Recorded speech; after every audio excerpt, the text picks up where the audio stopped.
Hello বন্ধুরা, প্রতিদিনের মতো আজকেও একটা নতুন ভিডিও নিয়ে তোমাদের সামনে চলে এলাম। তো ভিডিওটি লাস্ট পর্যন্ত দেখতে থাকো।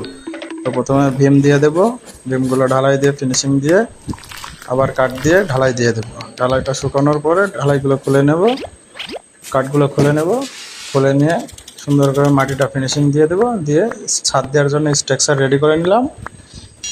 এবার রড দিয়ে ঢালাই দেওয়ার পালা। তো ঢালাই দিয়ে ঢালাইটা ভালোভাবে ফিনিশিং দিয়ে নিলাম। ঢালাই করে কাঠগুলো খুলে নেব, কাঠগুলো খুলে নিয়ে উপরে ইট গাঁথতে হবে। তো ইট গাঁথার জন্য চতুর্দিকে সিমেন্ট দিয়ে আবার ভালোভাবে ইটগুলো সুন্দরভাবে গেঁথে নিতে হবে। চতুর্দিকে ভালোভাবে ইটগুলো গেঁথে নিয়ে সুন্দরভাবে ফিনিশিং দিয়ে দরজা জানালা ফ্রেম বসিয়ে দিলাম। আবার ইটগুলো গেঁথে নেব, এবার সিমেন্টগুলো ফিনিশিং দিয়ে নিলাম। আবার ইটগুলো গেঁথে নিয়ে সুন্দরভাবে ফিনিশিং দেওয়ার পরে এবার ছাদ দেওয়ার পালা। তো ছাদ দেওয়া কমপ্লিট। এবার দরজা জানালা রং করার পালা। দরজা জানালা রং শেষে তৈরি হয়ে গেল আমাদের সুন্দর ডিজাইনের একটি বাড়ি। ভিডিওটি ভালো লাগলে লাইক অ্যান্ড সাবস্ক্রাইব।